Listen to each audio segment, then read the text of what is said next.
Mani sauc Antra, pēc nodarbošanās esmu ārpakalpojumu grāmatvedis, bet šoreiz gribu parunāt par manu aizraušanos, kruīzes ceļojumiem. Esmu priecīga ar jums dalīties, ka šomēnes 17. augustā būs jau 5 gadi, kopš esmu kruīzes ceļojumu klubā Incruises.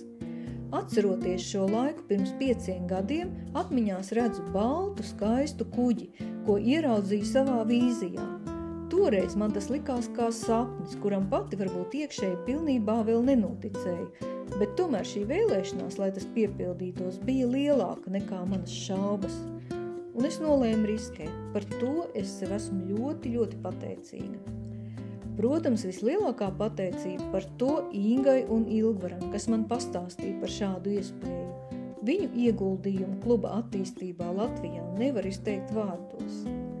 Visu šo laiku esmu stāstījusi arī citiem par šo iespēju, kurš to ieraudzīja, kurš nē. Mans lielākais prieks ir par katru cilvēku, kurš ir devies kruīzes ceļojumā un izbaudījis tā burvību. Prieks cilvēku sirdīs pēc atgriešanās no kruīzes man dod lielāko gandarījumu. Tāpat pateicīga esmu saviem partneriem, kas šo ideju ir nesuši tālāk. Pie manis jūs vienmēr varat atrast atbalstu. Nākošajā postā pēc pāris dienām pastāstīšu par savām izjūtām un ieguvumiem esot kruīzes klubā. Uz tikšanos!